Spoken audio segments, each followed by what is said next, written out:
Desembaraçando o esqueleto. Estão me ouvindo bem? Eu estou sem o microfone. Tá ótimo. A história da mulher esqueleto é uma dentre muitas histórias universais de teste do pretendente. Numa história desse tipo, os amantes precisam provar sua boa intenção e seu poder, demonstrando geralmente que têm os cojones ou ovários para encarar alguma força luminosa mais poderosa e assustadora. Embora aqui a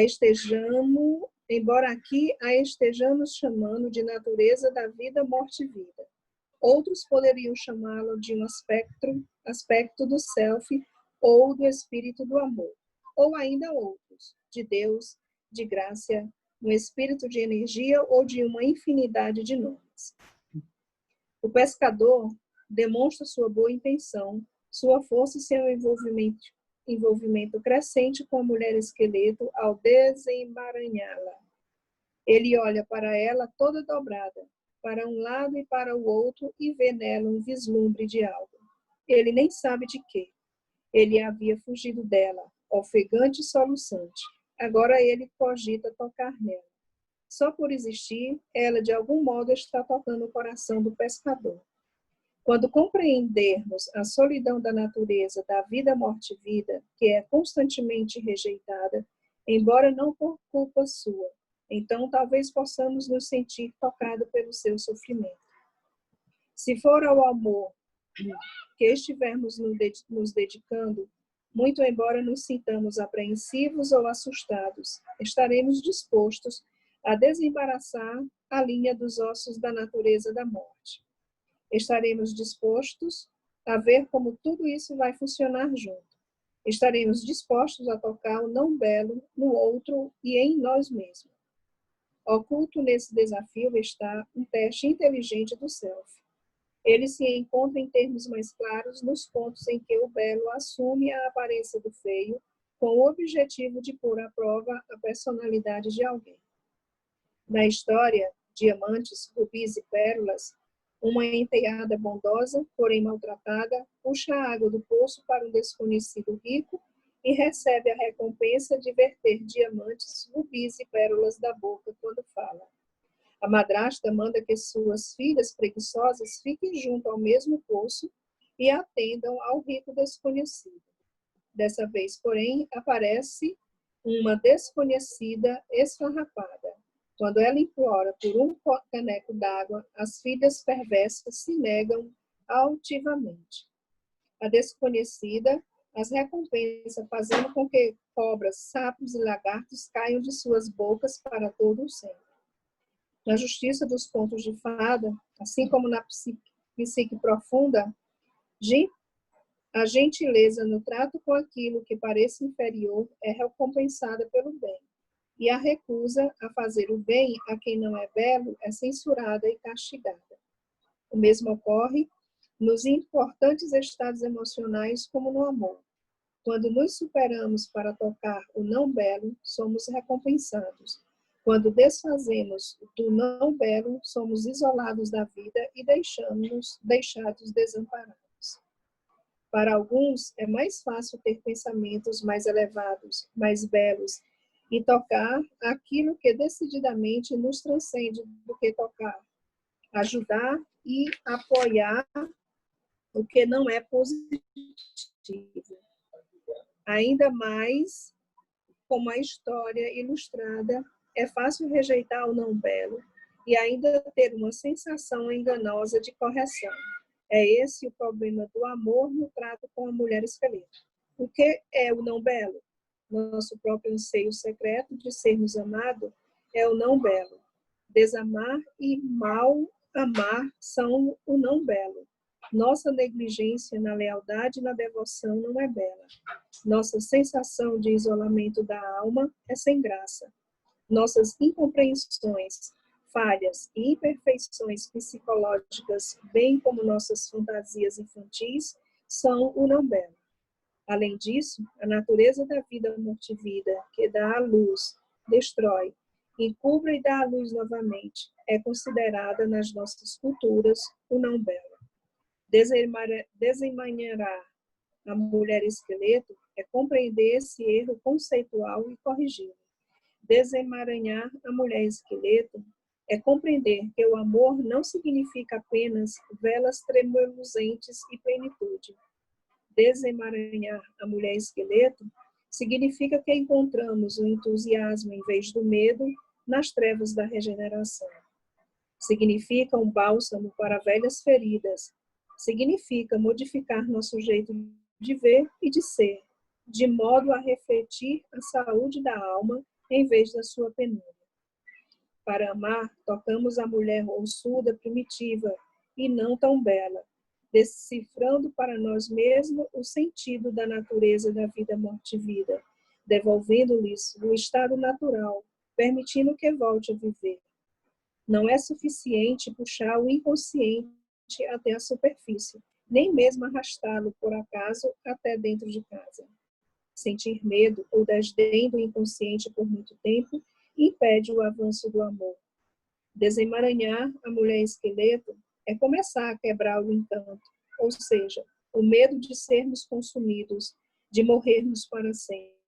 Em termos arquetípicos, desemaranhar algo é empreender uma descida, seguir por um labirinto, penetrar no mundo subterrâneo ou no lugar em que as coisas são reveladas de uma forma inteiramente nova. Ser capaz de acompanhar um processo complexo. Nos contos de fada, soltar a faixa, desfazer o nó, desamarrar e desenredar representa começar a entender algo, a entender suas aplicações e usos, a se tornar um mago, uma alma sábia. Quando o pescador solta a mulher esqueleto, ele começa a ter conhecimento prático das articulações da vida e da morte. O esqueleto é uma excelente imagem para a natureza da vida, morte e vida. Como imagem psíquica, o esqueleto é composto de centenas de peças compridas e redondas, grandes e pequenas, de formato estranho, em permanente relação harmoniosa umas com as outras. Quando um osso gira, os restantes giram, mesmo que de modo imperceptível. Os ciclos da vida, morte e vida são exatamente assim. Quando a vida se movimenta, os ossos da morte também se movimentam em solidariedade. Quando a morte se movimenta, os ossos da vida também a seguem. De modo semelhante, quando um ossinho minúsculo está deslocado, lascado, deformado, com luxação, ele afeta a integridade do todo. Quando a natureza da vida, morte e vida é reprimida numa pessoa ou num relacionamento, ocorre o mesmo. A vida segue claudicante, hesita, vacila, impede o movimento. Quando houve algum dano a essas estruturas e ciclos, sempre ocorre uma interrupção da libido. O amor deixa, então, de ser possível. Ficamos debaixo d'água, só ossos, rolando de um lado para o outro. Decifrar a natureza da vida, morte e vida significa aprender seus movimentos, seus hábitos, seus enfraquecimentos da morte, guardá-los de cor para ver como funcionam juntos, para ver que todos formam um único organismo, da mesma forma que o esqueleto é um único organismo. O medo é uma desculpa insuficiente para não realizar essa tarefa. Todos temos medo. O medo não é nenhuma novidade. Quem está vivo tem medo. Entre o povo inuit, o corvo é o trister. Em seu lado, são desenvolvido. Ele é uma criatura voltada para o apetite. Ele aprecia apenas o prazer e tenta evitar toda e qualquer incerteza, assim como os temores gerados por ela. Ele é muito cauteloso e extremamente voraz ao mesmo tempo. Se algo não lhe parecer satisfatório de imediato, ele sente medo. Se lhe parecer satisfatório, ele ataca. O corvo gosta das belas conchas nacaradas, de contas de prata, de banquetes intermináveis de mexericos e do sono aquecido sobre o buraco da chaminé. O ego corvo é o pretendente que quer uma coisa certa. O ego corvo teme que a paixão termine. Ele tem medo e tenta evitar o fim da refeição, o fim do fogo, o fim do dia, o fim do prazer.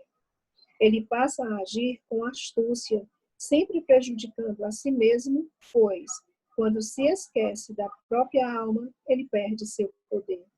O ego corvo receia que, se admitamos a natureza da vida, morte e vida nas nossas vidas, nunca mais seremos felizes. Afinal, será que esse tempo todo fomos assim tão perfeitamente felizes, hein? Não.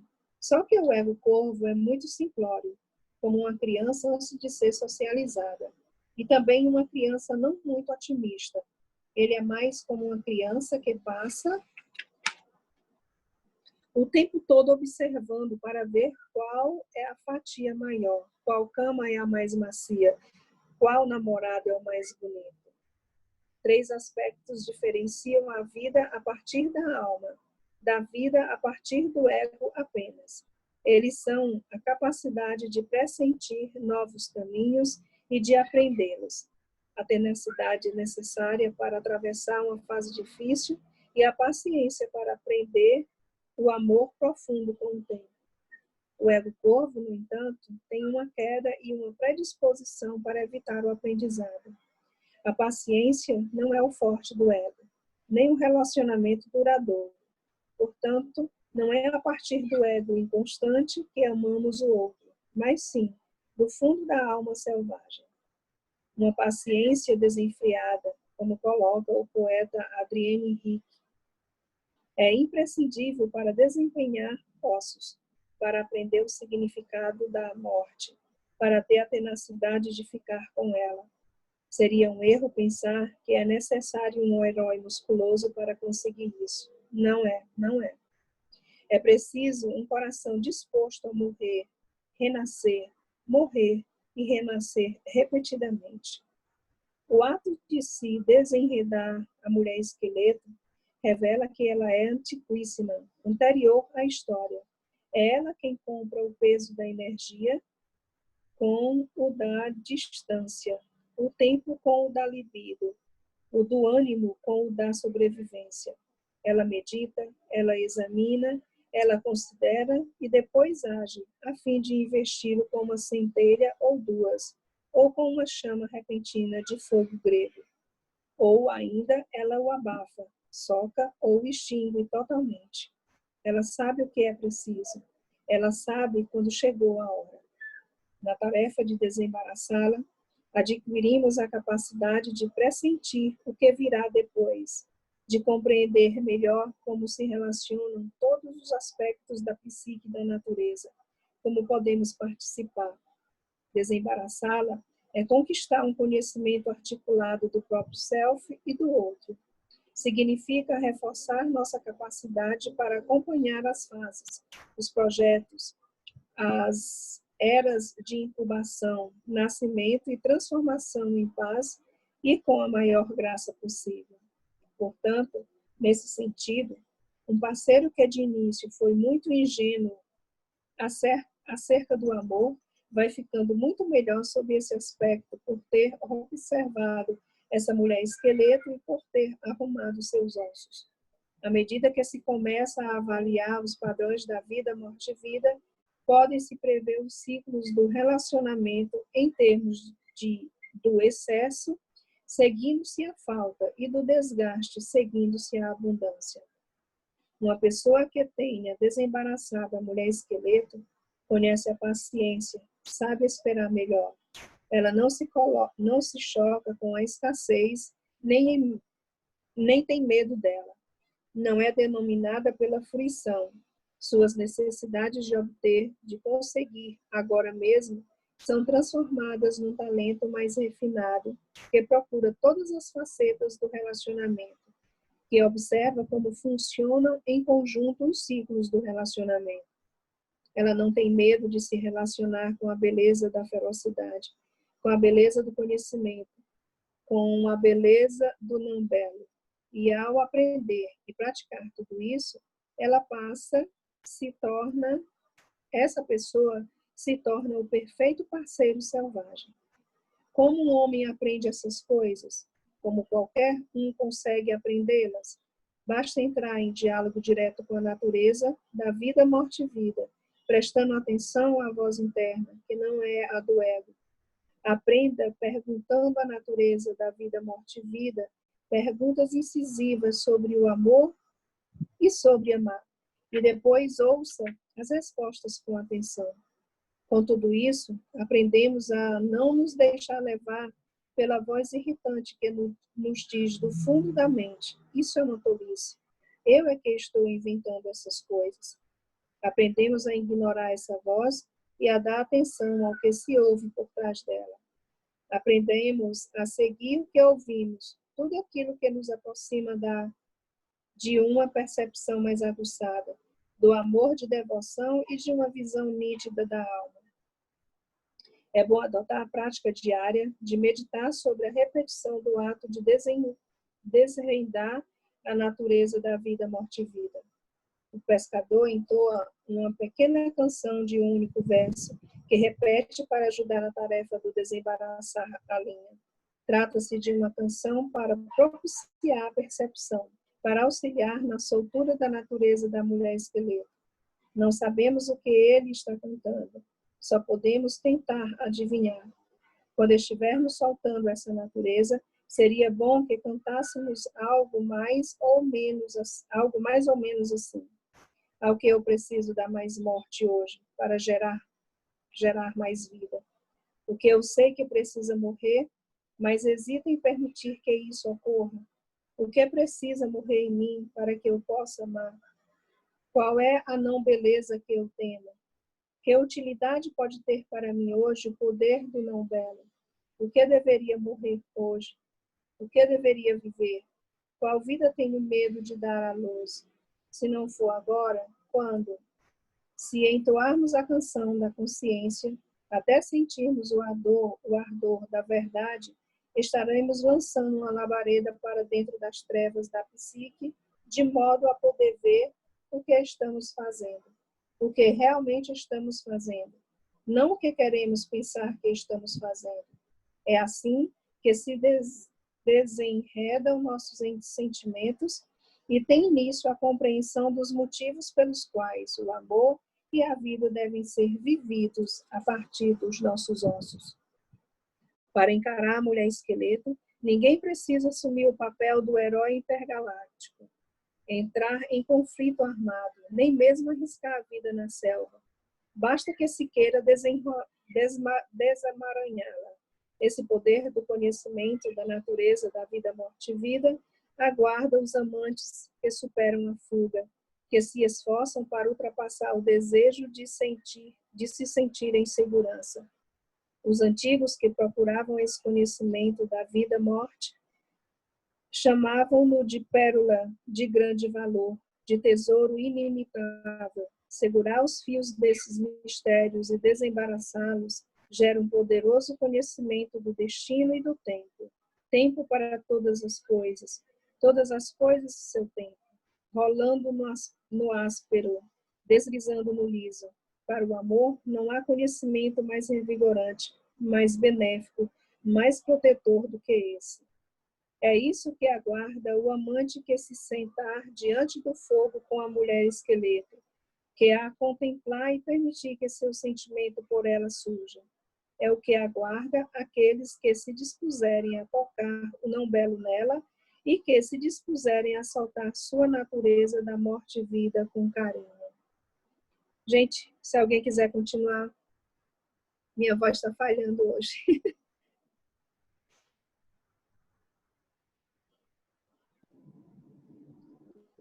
Gurias, eu tô sem um livro por enquanto. Assim, querem continuar? Eu não continuo. Você continua, Isa, que eu esqueci, Continuo. gente. Eu tô com nódulos na tireoide e nem me toquei. Por isso que eu também faltei, que eu estava fazendo a bateria de exames. Aí tá vendo como a voz já mudou, viu? Fala uma aguinha, então, eu continuo. tá? Vamos lá. Sono da confiança.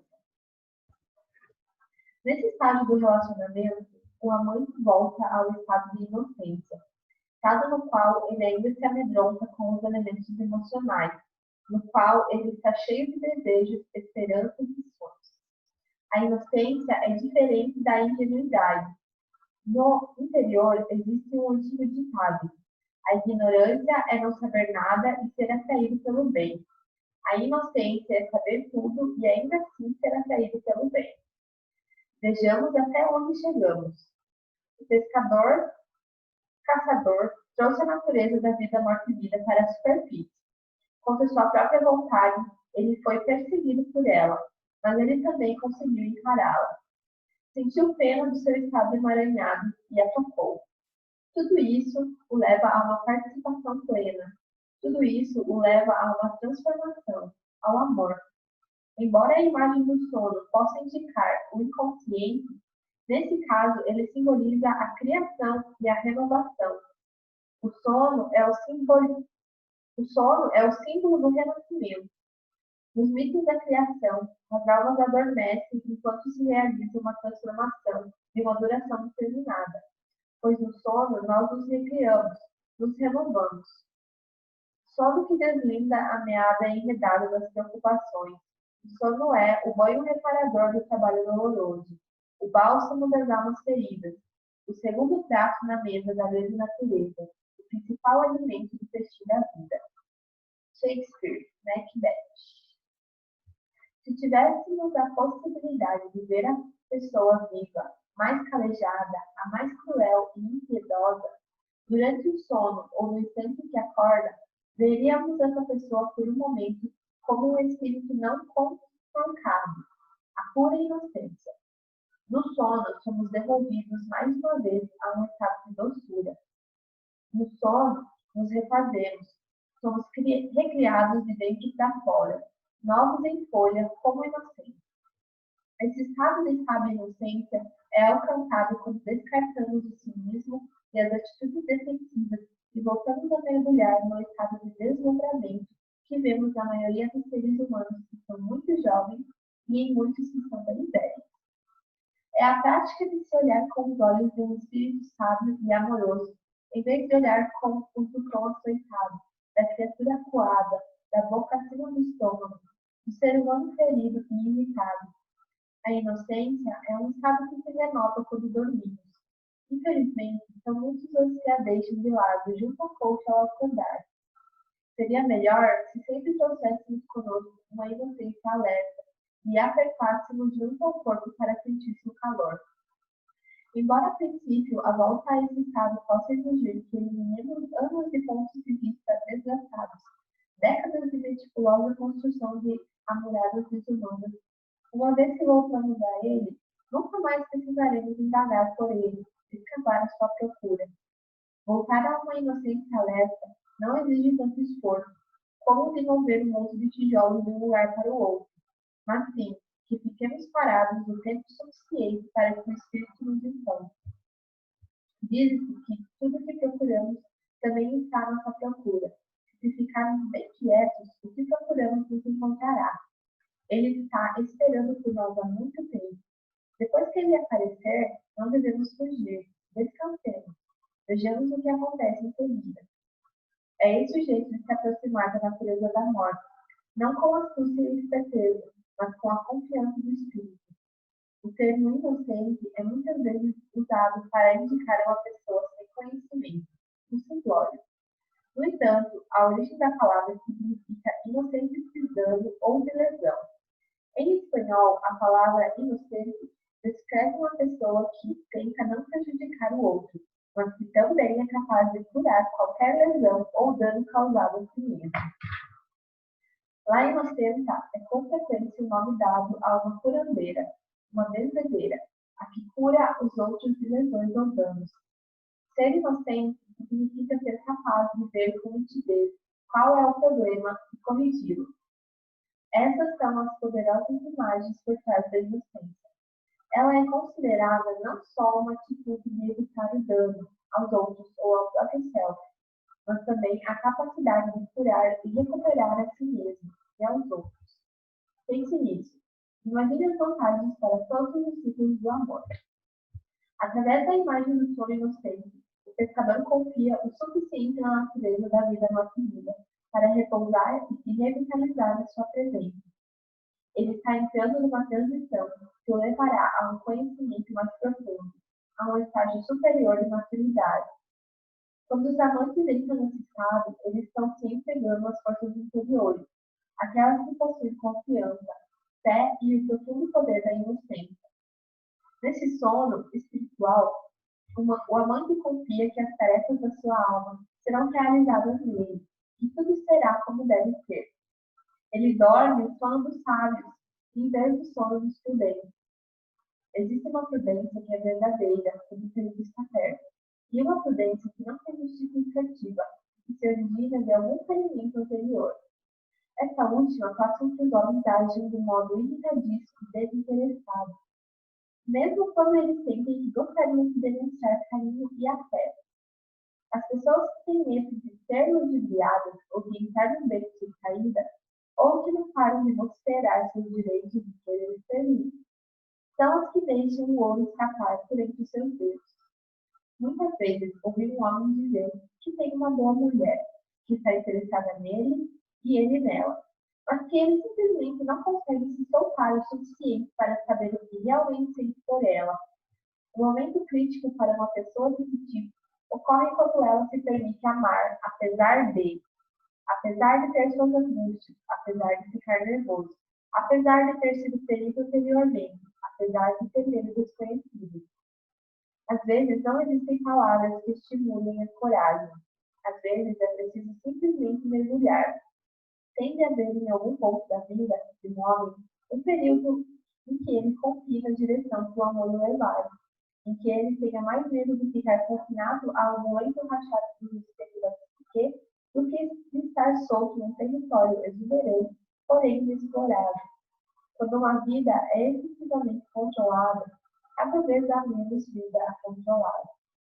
Nesse estágio de inocência, o pescador volta a ser uma alma criança, e no seu sono ele está ileso, e não existe a recordação do que aconteceu ontem ou antes. No seu sono, ele não está lutando para assumir algum lugar em posição. No sono, ele se renova. Dentro da psique masculina, há uma criatura, um homem incólume, que acredita no bem, que não tem dúvidas acerca da vida, que não só é sábio, mas também não tem medo de morrer. Alguns a identificariam como self guerreiro, mas não se trata disso. É um self do espírito, e de um espírito jovem ainda por cima, que continua a amar independentemente de ter sido atormentado, ferido e exilado, porque a seu próprio modo ele cura a si mesmo, recupera a si mesmo. As mulheres podem testemunhar ter visto essa criatura oculta de um homem fora dos limites da sua própria percepção. A capacidade desse espírito jovem de fazer com que o poder da cura atue na sua própria psique é tamanha que chega a entardecer. Sua confiança não depende de que sua parceira não o magoe. Ela é uma confiança na possibilidade da cura de qualquer ferimento que ele sofra. Uma confiança na vida nova que se segue à antiga.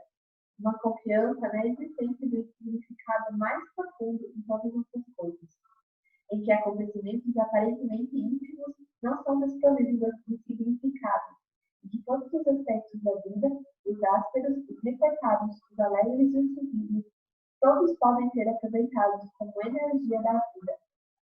É também preciso que se diga que, às vezes, à medida que o homem vai ficando mais livre e mais próximo da mulher esqueleto, sua parceira passa a ter mais medo e tem de se esforçar por si mesma no que diz respeito a decifrar e observar os sonhos que devolvem a inocência e a aprender a confiar na natureza da vida morta-vida.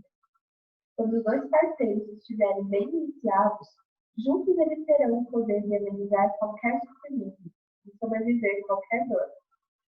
Pode ocorrer que uma pessoa tenha medo de adormecer na presença do outro, medo de voltar a uma inocência psíquica ou de que o outro tire alguma vantagem dela.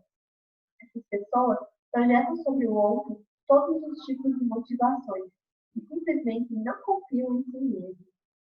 No entanto, não é dos seus parceiros que desconfiam, é que eles ainda não se acertaram com a natureza da vida, morte e vida. É na natureza da morte que eles precisam confiar.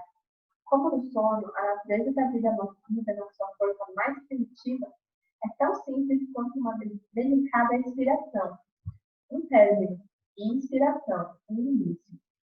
A única confiança necessária é a de saber que, quando ocorre um final, vai surgir um novo começo. Gente, eu só enxergo a mandala e a espiral sobre isso. Para conseguir isso, se tivermos sorte, somos vencidos e nos entregamos à influência da confiança. O método mais precipitado consiste em nos lançarmos num estado mental confiante, forçando-nos a eliminar todas as condições, todas as restrições. No entanto, geralmente não faz sentido esperar até que nos sintamos fortes o suficiente para confiar, porque esse dia não vai chegar nunca. Por isso, assumimos o risco de acreditar e estar errado. O que nos foi ensinado acerca da natureza da vida nossa vida e de que nossos instintos estão certos. Para que o amor despeje, o parceiro precisa confiar que o que vier a ser será de natureza transformadora. Ele deve se permitir entrar naquele estado de sono que nos devolve a uma estado de inocência, que cria e recria, como seria de esperar, as espirais mais profundas da experiência da vida morte. Vamos ler mais esse subtítulo aqui. A doação da lágrima. Enquanto o pescador dorme, uma lágrima se solta do canto do seu olho. A mulher esqueleto percebe, sente uma sede imensa e se arrasta desajeitada até ele para beber do seu olho. Nós nos perguntamos com o que ele estava sonhando que poderia produzir uma lágrima dessa. As lágrimas detêm poder criativo. Nas mitologias, o surgimento de lágrimas provoca uma criação imensa e uma união sincera. No folclore das ervas, as lágrimas são usadas como aglutinantes para prender elementos, unir ideias, reunir almas. Nos contos de fadas, quando as lágrimas brotam, elas espantam ladrões ou provocam inundações nos rios. Quando estão salpicadas, invocam os espíritos. Quando derramadas sobre o corpo, curam lacerações e restauram a visão. Quando tocadas, causam a competição. Quando se chegou até esse ponto no relacionamento com a natureza da vida nossa vida, a lágrima vertida é a lágrima da paixão e da compaixão combinadas, por si mesmo e pelo outro. É a lágrima mais difícil de ser derramada, especialmente para os homens e certos tipos de mulheres calejadas pela vida urbana. Essa lágrima da paixão e da compaixão surge na maioria das vezes depois da descoberta acidental do tesouro, depois da perseguição apavorante, depois de um esqueleto ser desembaraçado, pois é uma combinação desses atos que gera a exaustão, a derrubada das defesas, o exame de si mesmo, o despir-se até os ossos, o desejo tanto de conhecimento quanto de alívio. Tudo isso faz com que a pessoa investigue o que a alma realmente quer e chore pela perda e pelo amor de ambos. Tão certo quanto o fato de a mulher esqueleto vir à tona, agora essa lágrima, esse sentimento no homem, também chega à superfície. Ela é uma aula de amor a si mesmo e ao outro. Despido agora de todos os espinhos, os olhos de patas do mundo de ouro, o homem atrai a mulher esqueleto para se deitar ao seu lado, para beber e se nutrir com seu sentimento mais profundo. Nessa sua nova forma, ele é capaz de saciar a sede do outro. O espírito da mulher esqueleto foi invocado pelo seu pranto. Ideias e forças de partes remotas do mundo psíquico unem-se no calor da sua lágrima. A história do símbolo da água como criador, como caminho, é antiga e variada. A primavera chega com uma chuva de lágrimas. A entrada para o mundo subterrâneo ocorre com uma cascata de lágrimas. Uma lágrima percebida por uma pessoa bondosa é compreendida como um pedido de aproximação. e assim chora o pescador, e a mulher se aproxima um pouco mais. Sem aquela lágrima, ela continuaria sendo só ossos. Sem aquela lágrima, ele nunca despertaria para o amor. A lágrima de quem sonha surge quando aquele que virá a ser um amante se permite sentir seus próprios ferimentos e curá-los. Quando ele se permite ver a autodestruição provocada pela perda da sua fé na bondade do céu. Quando ele se sente isolado do ciclo protetor e revitalizante da natureza da vida morte-vida. É então que ele chora por sentir sua solidão, uma imensa saudade daquele local psíquico, daquele saber primitivo. É assim que o homem se cura e que aumenta sua capacidade de compreensão. Ele assume a função de criar seu próprio remédio. Ele assume a tarefa de alimentar o outro instinto. Com suas lágrimas, ele começa a criar. Amar o outro não basta. Não basta não ser um gestor na vida do outro. Não basta dar apoio, estar disponível quando necessário e tudo mais. O objetivo é estar familiarizado com os métodos da vida e da morte na nossa própria vida e numa visão panorâmica. É o único meio de se chegar a ser um homem familiarizado.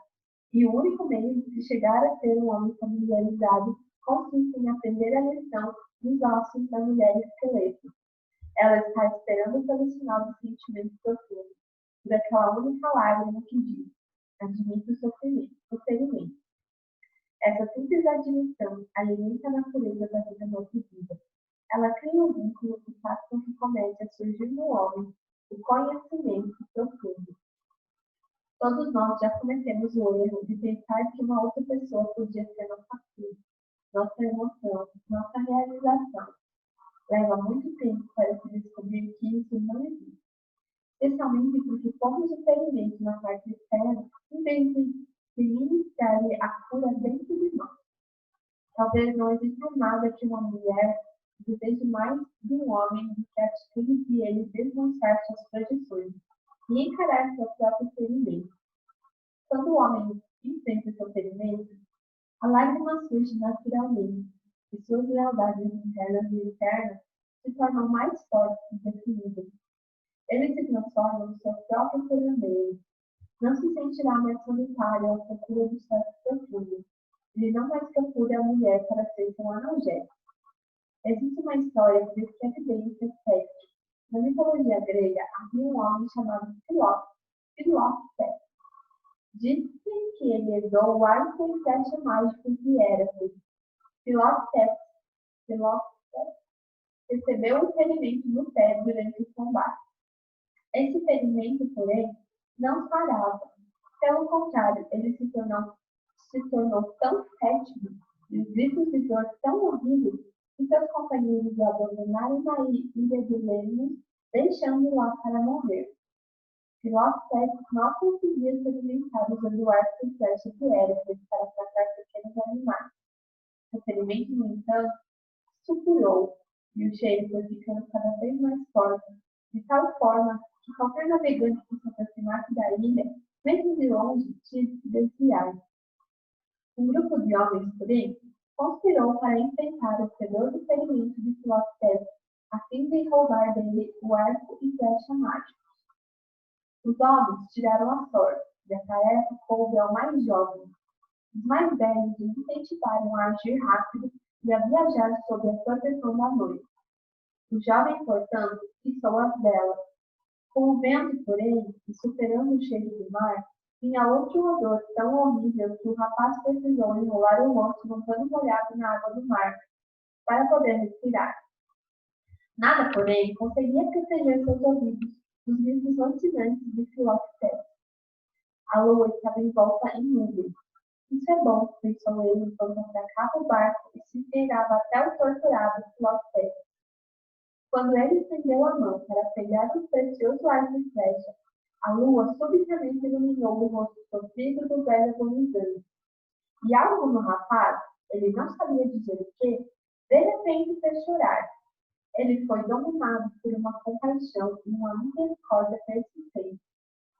Em vez de roubar o arco e a flecha do velho, O rapaz limpou o sedimento, preparou uma atadura e permaneceu ao seu lado, alimentando-o, limpando-o, acendendo o fogo e cuidando do velho até poder carregá-lo para Troia, onde Esculápio, o médico divino, poderia curá-lo.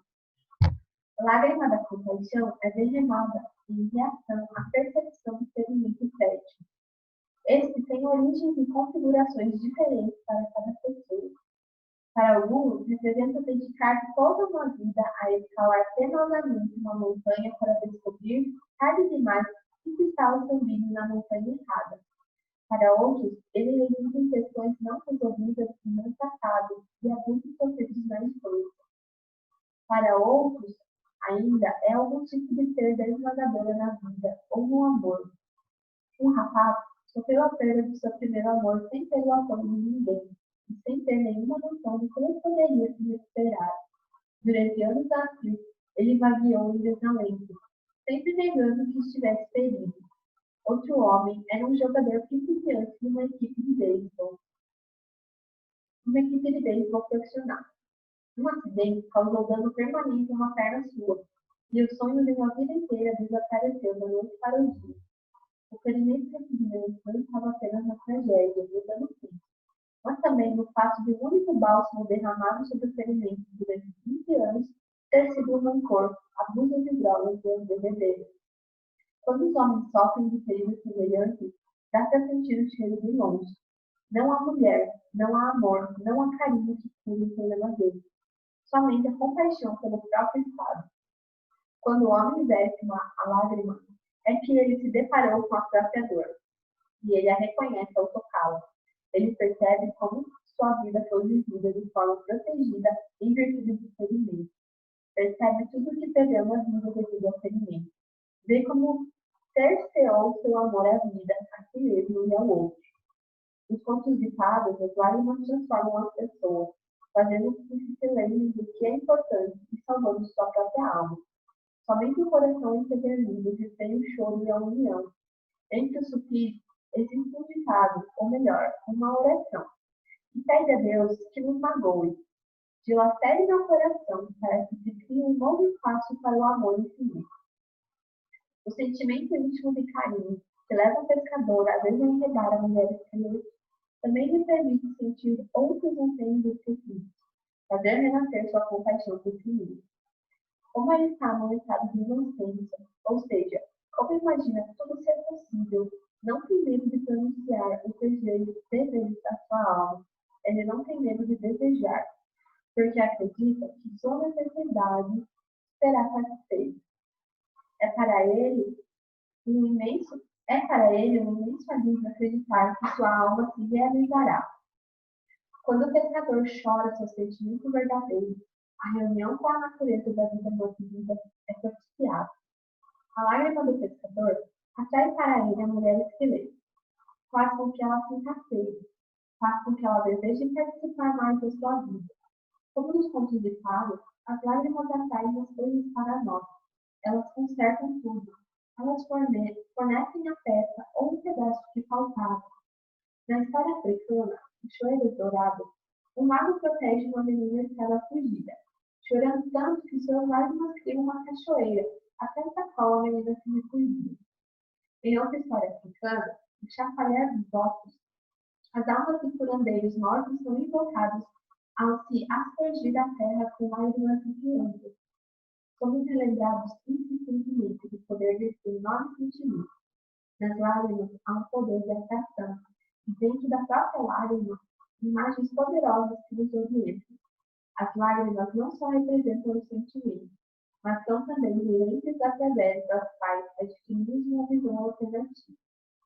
Na história, o pescador está deixando que seu coração se parta, não que se parta em pedaços, mas para se abrir. O que ele quer não é o amor da teta, da mãe de leite, não é o amor pela fortuna, nem o amor pelo poder, pela fama ou pela sexualidade. É um amor que lhe acontece, um amor que ele sempre trouxe dentro de si, mas que nunca reconheceu antes. A alma do homem se estabelece em maior profundidade e nitidez à medida que ele capta esse relacionamento.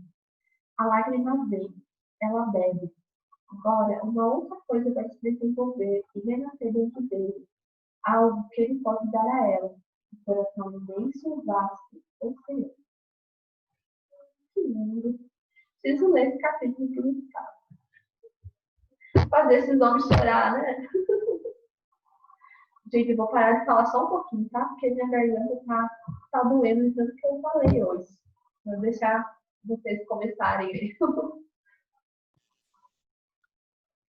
Linda essa história, adorei. Principalmente essa parte aqui da doação da lágrima. Ó, tudo. As leituras vêm se encaixando, né? Eu dei uma fugidinha ali, tive que sair, mas eu fiquei ouvindo a parte que a Marisa leu. E, nossa, acho que a gente deve essa parte, principalmente da doação da lágrima dos homens. Muito linda mesmo. Essa parte aí que a gente chacoalha os ossos, né? É bem louco, né? Se pensar nisso também faz, para mim, faz muita ligação com o silêncio dos homens, né? Que é um momento em que a gente se conecta com eles, né? Nós nos conectamos entre si, né? Com a nossa vulnerabilidade, a gente sai desse posto de perfeição, né? Da mulher boazinha, ou então do homem viril, do homem protetor, e a gente vê que a gente se conecta verdadeiramente mostrando esse feio, né? Que é justamente o que vem abordando nesse capítulo todo, né? Que a gente, o não belo, né? Que a gente é reprimido pelo não belo, mas é justamente ele que nos conecta verdadeiramente com o outro, né? Exatamente. E aí parece que todas as nossas trocas vão ficando cada vez mais intensas à medida que a gente se aprofunda nas histórias, né? E ver com carinho essa desconstrução do homem também é muito, muito bacana. Eu vejo assim esse não belo, vamos dizer assim, que hoje a aparência importa mais do que, né, o íntimo de cada um, né?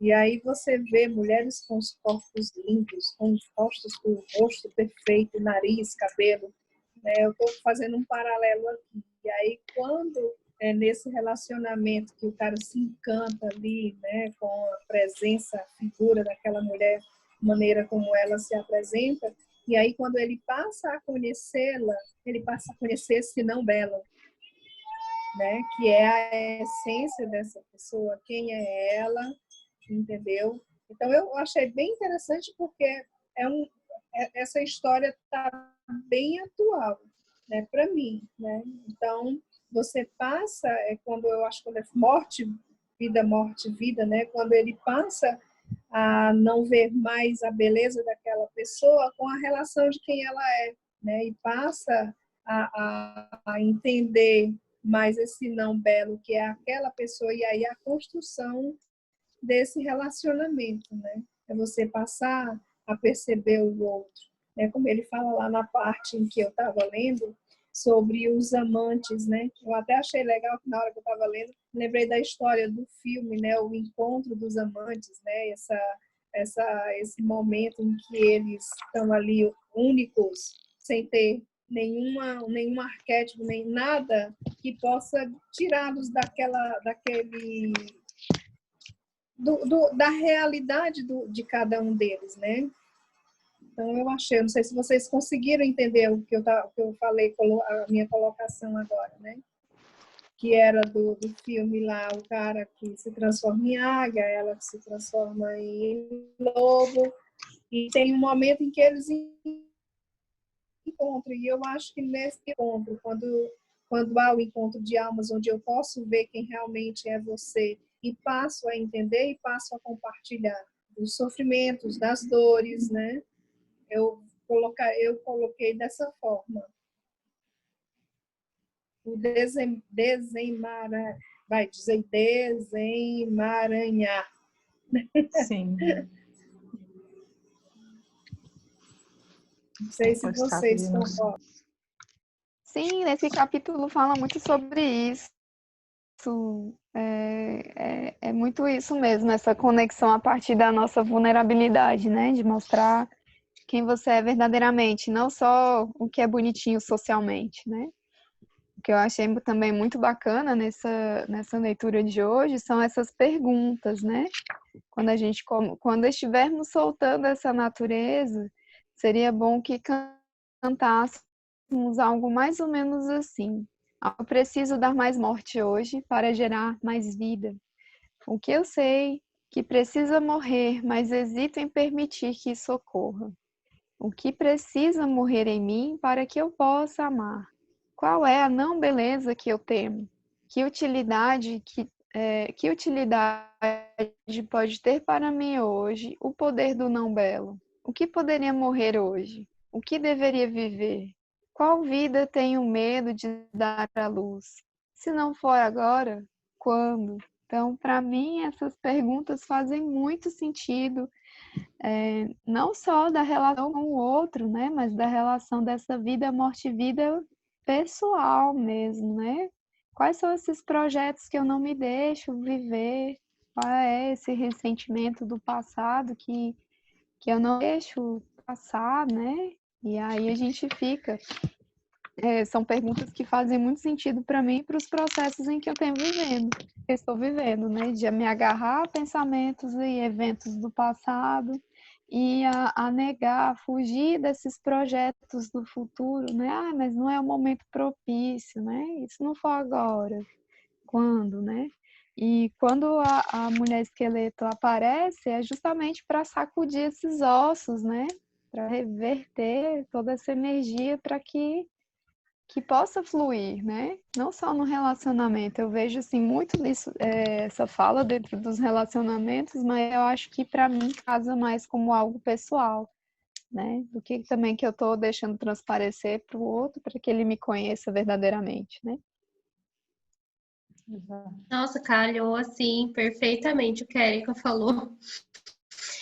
Duas coisas, o da mandala, que ela falava que ela anotou, depois eu preciso até pegar mais detalhada essa parte, como você mapeava ali, mas quando ela falou assim, eu anoto também a parte do celular, a parte da procrastinação, que é a parte da fuga. Então, assim, quantas atividades a gente se pega, pelo menos para mim, coube, de me pegar fazendo porque eu tô fugindo de alguma coisa que eu não quero encarar, sabe?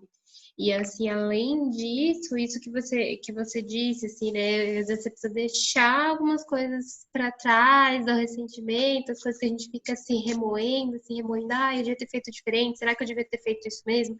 Será que era isso? E deixar isso para trás. E para a relação também, nossa, eu notei tanto essa parte de precisar deixar morrer, quanto a parte do ter paciência, porque às vezes a gente é muito cobrado por estar no status de uma relação, mas que não necessariamente vai ser aquilo que uma pessoa que vai nos fazer bem verdadeiramente, né? Assim, e tanto essa questão da gente perder o medo de tudo. Anotei, quando o livro fala, quando uma vida é excessivamente controlada, há menos vida para controlar. Então, assim, que é a fluidez das coisas, né? Porque às vezes a gente fica, e se não der certo? E se não, sabe, aqueles são os si, que às vezes quando a gente está paralisado com um monte de e se na cabeça, tentando calcular e maquinar tudo, que é aquela síndrome do perfeccionismo, né? Assim, eu, pelo menos, me pego muito nisso, muitas vezes. E assim, pra que querer controlar tudo? Às vezes a vida surpreende e as coisas acontecem até melhor, né? E às vezes a gente fica querendo controlar para não acontecer uma coisa ruim, mas aí às vezes quando a gente deixa fluir, a coisa fica até melhor, sabe? Então, aí ele fala assim, se permitir amar apesar das angústias, de ficar nervoso, de ter sido ferido, de temer o desconhecido, porque é uma coisa assim, você não conhece, você vai conhecer ali depois. Então, é mais interessante você, né, conhecer a pessoa para você ver, para você se abrir, você ver se tem uma troca, do que você ter medo, eu tenho medo ali, ou medo das minhas angústias, da minha vulnerabilidade, a pessoa vê as minhas fragilidades, assim, então é meio que a perda do medo e deixar morrer mesmo. ou reconhecer, né? Eu acho que quando você passa a reconhecer, fica mais fácil você lidar com aquilo. Porque eu acredito que quando a gente cobra muito da gente e a gente quer, eu vou usar aqui um termo, esconder algo, se torna pior, entendeu? É você trazer ele à tona, é você saber que eu tenho essa fragilidade e aceitar e respeitar esse ponto nosso frágil. Abraçar as sombras, né? Isso, é abraçar, é aceitar, porque é como ele fala, até você falou agora aqui sobre quando ele para de pensar naquilo, de controlar aquilo, aí ele deixa de controlar. Então, quando eu passo a aceitar essa minha fragilidade, e passo a ver e aceitando ela fica mais fácil, porque é até mesmo um meio de respeito por mim mesma. Olha, eu sou frágil nisso, por que eu vou tentar fazer isso? Para mostrar para quem? Né? Então, é respeitar. Não, eu sou fraca, eu sou frágil nisso, então eu vou respeitar esse limite. A gente e eu acho que assim a gente vai... Como? Não, que eu só ia falar que a gente troca o controle pela compreensão, né? Então, quando a gente compreende mais sobre nós, a gente deixa de controlar. Sim, porque às vezes eu vejo muito, e eu me pego muito desse jeito. Ultimamente eu tenho tentado fazer o caminho contrário, assim, justamente não, mas eu me acolho mesmo assim, porque às vezes a gente se cobra tanto e a gente permite que a sociedade fique cobrando a gente, daqui a pouco às vezes você vira um robô. Então, que não é o objetivo, né? Então, assim, daqui a pouco eu penso, nossa, mas eu sou muito assim. Não, mas eu me acolho mesmo assim. Eu tenho meus pontos fortes, assim, né? Tenho o que me faz humana e eu me acolho mesmo ali na minha sombra, no meu lado frágil, no meu escurinho ali. É bem isso, Marisa. Isso. É dentro disso que Isa falou demais, né, Isa? Falei demais, sim. Estou com a gargantinha ardida aqui. Mas dentro disso que a gente, Isa falou,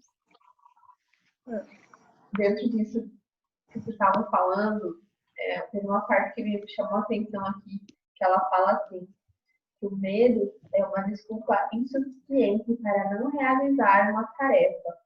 Todos temos medo. O medo não é nenhuma novidade. Eu achei isso perfeito, porque a gente se esconde tanto atrás dessa... Pode falar. E entra na fala da Érica, quando ela estava mostrando lá a mandala dela, sobre a procrastinação, né? Ele se encaixa aí, né? Bem interessante. Eu fiz bastante. E falando era a intuição, né? Vocês estão vendo isso aqui da minha mão, ó? Essa linha. Alguém tem... Deixa eu botar aqui bem pertinho. Tá vendo aqui essa linha? Alguém tem alguma linhazinha por aqui? Vamos lá ver. Em qual mão? Mão direita. Tem duas. Vocês estão vendo o dedo. Não. Não tem a linha do dedo, tá vendo? E aqui tem umas linhazinhas. É aqui, essa daqui, ó. Lembra da letra M? Pronto, ela começa É a linha aqui, bem grossa, essa linha grossona. Abaixo dessa linha bem grossa, tem alguém que tem a linha? Aqui, ó, olha a mão aqui, ó. Nessa região aqui, ó. Lateral da mão. Tem a linha grossa, que é essa aqui, ó. Certo? Tem alguém com a linha por aqui? Eu tenho aqui, ó. Fininhos. Eu tenho aqui, ó. Mostra aí, traz aí, deixa eu ver. Bota aí perto da câmera de vocês. Não, a imagem não tá... Levanta mais, Bela. Bela parece que tem uma bem fraquinha, né, Bela? Eu tenho uns risquinhos. Eu tenho essa grande, daí tem uma aqui, junto gente, dessa. Não é aqui, ela fica aqui embaixo. Eu tenho uma aqui. Eu tenho uma pequenininha em cima. Não é essa. Então acho que não é. Essa. É aqui, ó. Tem essa linha aqui. Ó, a mão, tá vendo a mão? Essa aqui, ó, certo? É a linha que vem até ela. Só tem ela que passa aqui para esse monte. Tá vendo? Pronto, essa linha que eu tô perguntando, ela se apresenta mais ou menos por aqui, ó. Aí você roda aqui um pouquinho, vê se ela tem. Alguém tem? Eu Se tenho alguém tiver, muito falho, muito pequeno. Acho que pois nem dá para tem ver. gente que nem tem gente que não tem, nem todo mundo tem. Essa linha é a linha da intuição. Quem tem ela é uma pessoa intuitiva. A intuição vem mais forte, Tem entendeu? uma bem Então pequenininha. é aquilo que quando vai fazer uma coisa, aí de repente vem aquela vozinha que diz, não, que tal tu fazer isso aqui? Aí você fica, puxa vida, eu acho que é isso aqui. Então é esse tipo de intuição, entendeu? Não que nós mulheres não, como é que se diz, não tenhamos, né? Mas quem tem essa risquinha, a intuição dela é maior, entendeu? A gente pode riscar a força, assim, ó, Não, para ver se vem mais Certo. intuição, né? Vamos força riscar ela. assim, né? E eu só atrapalhei a leitura, mas porque falou da intuição, falou de... Pronto, deixa eu dar logo aqui a dica. Vamos lá ver, né? E é isso. Eu Estou fiz devendo muito... a leitura da mão da Isa e da Doris. Mas é porque foi bem corrido mesmo. E ainda está sendo. Eu estou para entregar um monte de coisa. Muita coisa mesmo. Eu não sei, nem tem horas que dá um branco que eu largo Aproveita tudo. aí a energia, tá finalizando a energia crescente, ó, já vai entrar na lua cheia. Usa essa energia de expansão aí que vai dar certo. Eu já saí do inferno astral, né? Porque Mas é muito louco esse lance de lua, né? A gente aqui aproveitou esse período para fazer umas coisas que a gente queria fazer aqui, cimentar umas paredes, né? A gente foi brincar de pedreiro aqui, aí vamos na lua crescente a gente faz. Foi lá e deu certo, tá aqui secando o cimento, vamos ver se vai prestar. vai prestar. Eu fiz muito link com a questão da mandala. Talvez seja porque eu passei, né, os 2 últimos dias, né, estudando isso para repassar, né? Mas eu fiz muito link. Tem uma parte que ela fala aqui que... Cadê?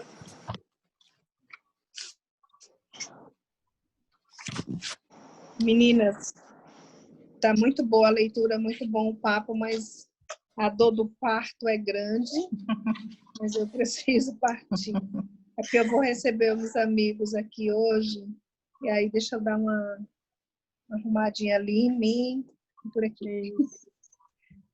Um beijão grande. Beijo, obrigada, Beijo, Marisa. Que Bom bom. te ter de volta. Saudades. Que bom que tá aqui.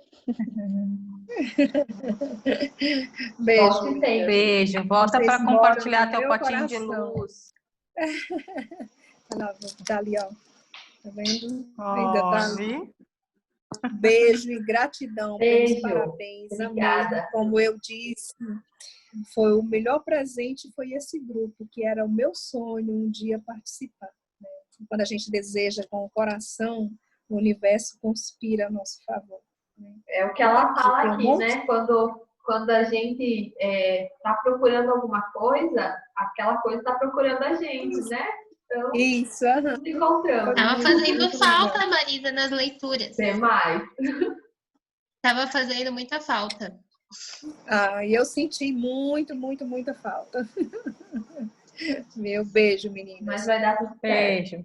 Amo vocês. Também. Boa Volta. revolução de coisas, vai se divertir um pouco. Querida. Eu achei As aqui, ó. aniversariantes. Quem tá aniversariando? As duas aniversariantes da semana, a Érica e Aham. Verdade. e a Marisa. Conta aí, Érica, como é que foi? Como é que tá sendo a sua semana de aniversário? Aproveitou? Foi muito boa. E eu fui pra praia de madrugada. Ai, que Ai, que legal. delícia. Show de Foi bola. muito bom. Daí os meninos ficaram com a minha irmã essa semana também, né? Pra gente organizar as coisas aqui. Porque levanta muita poeira, né? mexer com essas coisas de pimenta. Sim. Aí foi muito produtivo, foi muito bom. Tô assim, apesar de estar bem cansada, é um cansaço bem gostoso, assim. De Um cansaço satisfatório, né? que tem uns que sugam, né? Então é muito importante a gente também se programar para fazer as coisas, né? De acordo com as energias. Isso realmente funciona muito. Eu tô começando a perceber, né? E em alguns momentos as coisas funcionam melhor. Por isso que eu tava falando, vamos marcar outro para a gente fazer os planejamentos para ser mais Nossa, massa ainda, né? Pra gente estar eu com achei esse foguinho perfeito. Eu achei sempre. perfeito essa coisa que a Flávia trouxe da que é produtividade cíclica, né? Com certeza quero estudar sobre isso e vamos se aprofundar e quem sabe a próxima oficina a gente faz sobre isso, porque faz muito sentido. Nossa, a gente, assim, como ela falou, a gente consegue aproveitar melhor as energias de todas as fases, de passar por todas elas, e é bem legal. É questão de tomada de decisão, né? Também tem um período que você consegue ter um pensamento mais assertivo, né? E de não se deixar falar com a verdade, né? Não se deixar levar por influência do meio ou da cultura, enfim, é aquela verdade, né? Então, acho que é muito importante a gente identificar cada fase com as suas potencialidades, né? E a gente se organizar para aproveitar, para ter esse cansaço gostoso e, né, que valeu a pena. Né? E é muito louco isso aqui também, falando dos ciclos, né? Aqui na leitura eu também vi isso daí, né? Dessa natureza cíclica, que é ela não aparece pra gente só uma vez, né? Ela tá aí o tempo todo, a mulher esqueleto tá aí, ela sempre tá aparecendo pra gente, né? E é interessante que me veio agora aqui, que ela se apresenta pra gente também pela convivência com os familiares, com os amigos, né? Então não é só o amor com o parceiro, como mostra aqui, né? É um amor consigo mesmo, é um amor com o seu trabalho, é um amor com seus amigos, e que muitas vezes a gente foge deles, né? Do mesmo jeito que a gente foge desses parceiros, né? Quando a gente não quer falar algo que nos incomoda, a gente está fugindo. Ai, vou falar não, é só vai dar muito trabalho, é só dor de Não, a pessoa não cabeça, vai né? Então eu entender, né? A vejo aí gente começa a como pensar essas coisas. Daí eu lembrei daquilo eu que você sou falou aquele dessa. dia. Que às vezes você vai se começa a se distanciar de um certo grupo de pessoas, daí você fica pensando, aí você fica meio, ai, será? E daí veio muito isso pra mim, assim, quando a gente fala do que eu preciso deixar morrer. E às vezes a gente pensa, nossa, às vezes algumas pessoas que não estavam fazendo bem, mas tanta gente eu conheci depois e eu precisava mesmo deixar morrer para me abrir para conhecer muitas outras pessoas, assim. Nossa, eu acho que esse ano eu conheci uma bagatela de gente, assim. Então, o que a gente precisa? Às vezes a gente fica fechada ali e aquilo não tá sendo saudável, né? E daí E tem que às deixar vezes esse morrer. relacionamento volta depois com uma intensidade muito melhor, né? Que não era o momento de Exatamente. estar ali. A gente tem muito isso com os amigos, né? Ah, não, mas é meu amigo de tanto tempo. Mas aí chegou um momento em que as afinidades estão diferentes, né? Que a gente precisa dar uma mudada assim também, até na forma como a gente conversa, né? Então eu percebo que eu sou bem fujona, eu fujo da raia mesmo. Sempre que aperta, eu fujo, né? Então essa quarentena aí, tanta leitura, me fez ver muito disso, né? Dessas minhas fugas, não só do trabalho, né? Ou das minhas questões, mas também de pessoas, né? E isso atrapalha o meu processo e também talvez o processo do outro, né? Cada um tá trabalhando as suas questões, então ninguém. É claro que existem pessoas que são maldosas, né? Mas a grande maioria das pessoas que a gente conhece não fazem as coisas por maldade, né? Elas falam porque é a vivência delas, a experiência delas, né? E quando isso se apresenta, eu vejo que a mulher esqueleto tá ali mostrando, né? As minhas feridas e que eu não tô alimentando ela, né? Não tô dando a lágrima para ela se nutrir. Eu só corro, eu continuo correndo como o pescador começou a correr, né? Então é interessante a gente observar isso. A impressão que dá é que a gente fica assim, quando está passando por esse processo, a gente fica lutando, lutando, lutando. Se isso deixasse fluir, seria mais simples, né?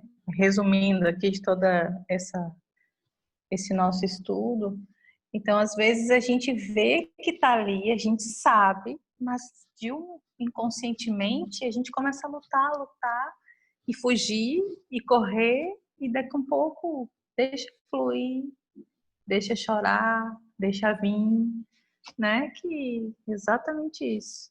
É muito interessante a gente ver cada percepção e a gente montar esse quebra-cabeça. E agora, quando a Isa falou da mandala, que ela disse que só enxergava a mandala e tal, mas também tem a ver. E agora eu ia pedir até uma gentileza, que quando a gente está fazendo, eu não fiz ainda, vou começar a fazer. Que eu acredito que dá para a gente ter uma percepção melhor, que nem tu falou agora, Érica, que teve. Eu vou começar a produzir, a criar em certas luas, em certas fases, e realmente funciona. É interessantíssimo, só que eu gostaria, se desse, para a gente ter um jeito assim de montar uma tabelinha para colocar lá no grupo. Sabe? Uma tabelinha assim, que nem aquela hora quando a Isa falou da mandala, ela falou assim, ó. Por exemplo, assim, a lua nova, aí tem um arquétipo, aí tem eu anotei alguma coisa aqui. Eu já nem lembro mais onde eu anotei. Mas é sobre as luas, né? Tem a sombra, a estação Isso, a sombra, isso. Eu acho que essa tabelinha, se montasse, assim, eu leiga no assunto, né? Mas na hora de fazer a mandala, de preencher, eu acho que fica mais fácil até para a gente poder visualizar. Eu vou fazer. A Flávia já tinha pedido para mandar, eu vou estruturar, já tenho prontinho, é só jogar lá. E realmente faz todo sentido. Eu fiquei assim muito na vontade de entender essa coisa da produtividade cíclica. Como eu falei, já estou fazendo isso, só que não é nem que eu precise de um direcionamento. Eu preciso de um outro ponto de vista, sabe? Para conseguir visualizar melhor como que funciona isso, sabe? Eu sigo uma ginecologista que eu conheci lá em Porto Alegre, que ela é do sagrado. E ela fala muito sobre algumas coisas, ela está fazendo live direto. Então é claro que eu voltada mais para a área ginecológica, mas essa semana ela falou alguma coisa sobre isso. Aí se eu achar lá, eu vou mandar lá para vocês darem uma olhadinha. Ela tem vários materiais que ela posta também no Instagram dela. E essa coisa do planejamento cíclico, olha lá, o que a Érica trouxe. Érica, teu microfone.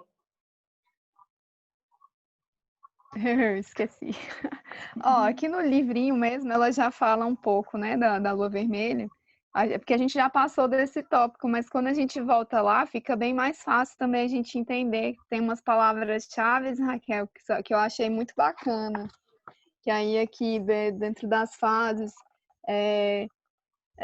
aqui da lua cheia, né, que é a fase da mãe, aí tem as fases, né, maternidade, soberania, útero verde, deusa das águas vivas, maturidade, aí tem nutridora, amor, manifesto, fertilidade. Então, até aqui parece pequeno, né? Mas só da gente já começar a entender algumas dessas palavras-chave aqui vai fortalecendo a nossa mandala. Então, à medida que você vai escrevendo ali as suas percepções, você vai vendo se elas se encaixam ou não dentro dessas aqui, né? E é bem legal. que não é só uma coisa assim que fez muito sentido para mim, era essa questão de entender a energia da donzela, né? Que aí eu não era que esse momento em que eu me via explosiva e eu quero produzir tudo. Eu vinha como a sombra dela, né? Que ela vinha com muitas cobranças. E aí é interessante a gente ver quais são as potências. Se a gente está nessa donzela, que é a guerreira ferida, né?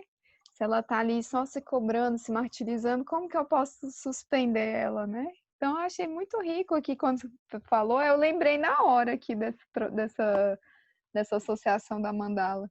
Então, acho bacana a gente revisitar aqui também. O Lua Vermelha tem muita coisa nesse sentido. Eu até estava.